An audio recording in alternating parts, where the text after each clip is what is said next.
کیا کہہ رہی ہوں میں تم سے؟ کل سے تم جم جاؤ گی اور کھانا وغیرہ بند، سمجھی تم؟ عالیہ نے اس کے سر پر انگلی مارتے ہوئے غصے سے سمجھایا۔ بٹ مما، کھانے کے بغیر میں زندہ کیسے رہوں گی؟ اس نے جلدی سے پوچھا۔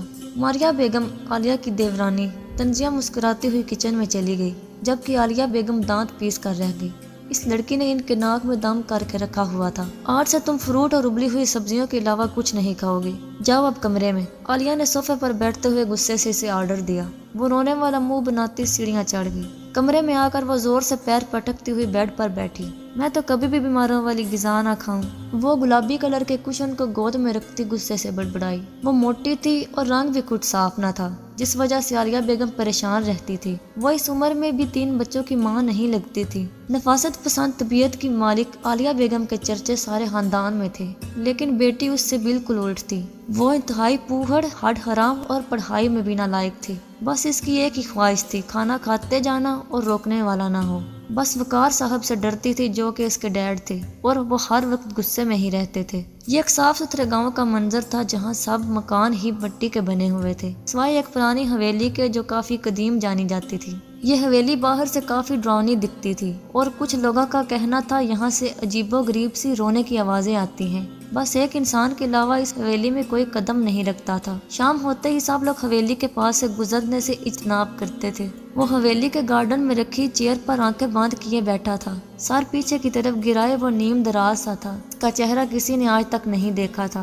وہ ایک پراسرار انسان تھا۔ سب لوگ اس کے پاس جانے سے خوف کھاتے تھے۔ وہ ٹھنڈی ہوا میں گہرا سانس لیتا اٹھ کر بیٹھا، چہرے پر ہاف بلیک نقاب تھا، جبکہ بلو آنکھوں میں ایک سرد پن واضح تھا۔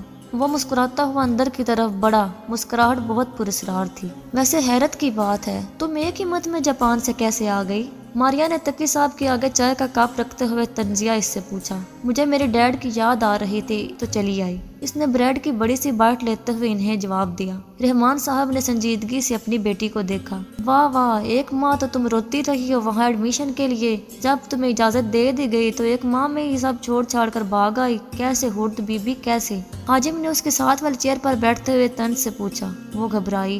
میں نے کہا تو ہے مجھے میرے ڈیڈ کی یاد آ رہی تھی تو چلی آئی، اس نے تنک کر جواب دیا۔ میں بتاتا ہوں امی، یہ ایک لڑکی کو پیٹنے کے جرم میں اور ایک لڑکے کے ٹانگ توڑنے پر جیل میں ½ منتھ رہی ہے، حاجب نے طنز سے اسے دیکھتے ہوئے کہا، جبکہ باقی سب حیرت سے اس کے معصوم چہرے کو دیکھ رہے تھے۔ وہ دانت پر دانت جمائے حاجب کو دیکھ رہے تھے۔ ضمانت کس نے کروائی؟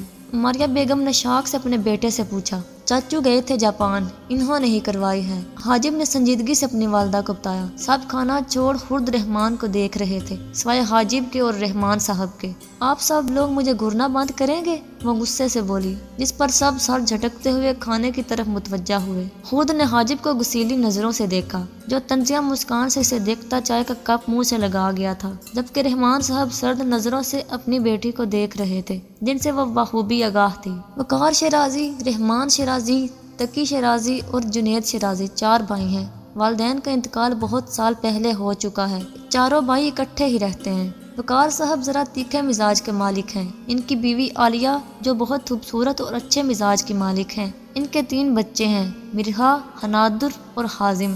مرحا سانولے رنگ کی موٹی جسامت کی لڑکی ہے۔ وہ کام چور اور نرم مزاج کی مالک ہے، لیکن کوئی اسے خاص پسند نہیں کرتا سوائے خرد کے۔ رحمان صاحب کی بیوی صفورہ ہے، جو زیادہ تر کمرے میں ہی رہتی ہے اور خرد پر برستی رہتی ہے۔